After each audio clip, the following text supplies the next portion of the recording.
बिस्मिल्लाहिर्रहमानिर्रहीम। अस्सलामुअलैकुम। वर्ड 365 में आज का लेसन पेज नंबरिंग के बारे ही में है। इसमें आप कंटिन्यू करेंगे लास्ट लेसन को जिसमें हमने बेसिक पेज नंबरिंग के बारे में सीखा था। अब हम ये सीखेंगे कि अगर हमें अपने एक ही डॉक्यूमेंट के अंदर डिफरेंट फॉर्मेट्स के साथ नंबर अप्लाई करना है। मिसाल के तौर पर हमारे पास एक डॉक्यूमेंट है जिसके अंदर डिफरेंट सेक्शंस हैं। हम चाहते हैं कि सेक्शन 1 के अंदर रोमन में नंबर अप्लाई हो जाएं, सेक्शन 2 के अंदर 1 2 3 से, और इसी तरह आगे भी। आइए अब इसे प्रैक्टिकली सीखते हैं। यहाँ पर मैंने माइक्रोसॉफ्ट वर्ड के अंदर एक डॉक्यूमेंट ओपन कर रखा है जिसमें दो सेक्शंस मौजूद हैं। पहले सेक्शन के नंबर्स को हम रोमन में करेंगे और दूसरे सेक्शन पर 1 2 3 के साथ नंबरिंग अप्लाई करेंगे। ऐसा करने के लिए सबसे पहले हमने नंबरिंग अप्लाई करनी है। तो Alt N N U press करते हैं। Alt N ribbon. Alt menu group top of page sub menu. Top of page यहीं पर अप्लाई करेंगे। Enter top of page. Top of page symbol and context menu page number button drop down leaving menus leaving ribbons header dash section 1 dash edit escape. अब ये numbering सारी document पर apply हो गई है, पेज 1 से लेकर लास्ट पेज तक।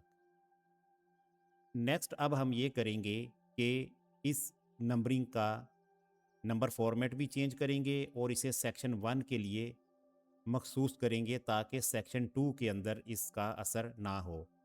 तो जाएंगे हम नंबर फॉर्मेट के डायलॉग बॉक्स में, प्रेस करेंगे Alt N N U F।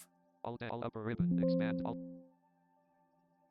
leaving menus leaving ribbons page number format dialog number format पर आ गए। यहाँ पर पहले हम रोमन करेंगे, आई प्रेस करते हैं। I E 7 of 8 ये स्मॉल रोमन्स हैं, डाउन एरो करेंगे। I 2 3 8 of 8 कैपिटल रोमन्स आ गए। इस पे एक दफ़ा एंटर प्रेस करते हैं ताकि ये सिलेक्ट हो जाए। enter number format colon combo box I 2 3 अब यहाँ से हम Alt C प्रेस करेंगे या फिर टैब के साथ कंटिन्यू फ्रॉम प्रीवियस सेक्शन पर आएंगे। Alt C continue from previous section radio button checked Alt plus C यहाँ डाउन एरो कर देंगे।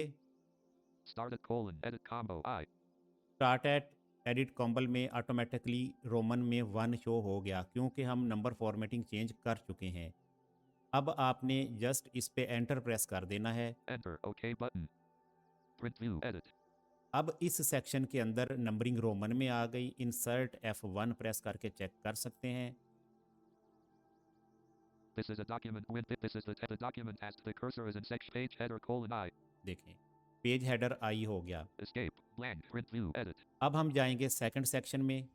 next page 1 section 2 chapter next page 2 previous page 1 chapter 1 इस सेक्शन में भी हम पेज का नंबर फॉर्मेट चेंज करेंगे। तो Alt N N U F press करेंगे। all upper leaving menus leaving ribbons page number format dialog examples colon 1 dash 1 1 dash A number format colon combo box 1 2 3 Alt plus F अब देखें इस section में number format 1 2 3 ही है। क्यों? अब हम यहाँ से Alt C प्रेस करके कंटिन्यू फ्रॉम प्रीवियस सेक्शन पर जाकर डाउन एरो करके स्टार्ट एट को भी सिलेक्ट कर सकते हैं जैसा कि लास्ट टाइम हमने किया, या फिर डायरेक्ट Alt A प्रेस करके स्टार्ट एट में जा सकते हैं। Alt A प्रेस करते हैं इस दफ़ा। Alt started colon edit combo 1 यहाँ पर ऑलरेडी 1 है। अगर आप ये नंबर चेंज करना चाहते हैं तो अप और डाउन एरो से चेंज किया जा सकता है। अब इस पे एंटर प्रेस कर देंगे। enter OK button edit section 2 chapter 1 अब इस सेक्शन के ऊपर नंबरिंग दोबारा 1 2 3 से स्टार्ट हो गई।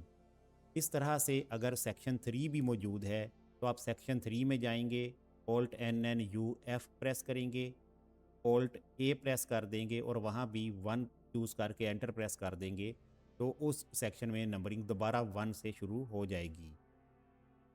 ये बात आपने याद रखनी है कि अगर आप Alt A करके स्टार्ट एडिट पे आ जाते हैं तो दोबारा कंटिन्यू वाली ऑप्शन लेनी है तो Alt C प्रेस कर देना है, तो दोबारा कंटिन्यू वाली ऑप्शन सेलेक्ट हो जाती है। यहाँ पर ये लेसन कंप्लीट होता है। उम्मीद करता हूँ आपको अच्छी तरह से समझ आ गई होगी। इसकी मज़ीद प्रैक्टिस नेक्स्ट लेसन्स में होंगी जिनमें हम हेडर एंड फुटर के बारे में सीखेंगे। तब तक के लिए इजाज़त दीजिए। अल्लाह हाफिज़।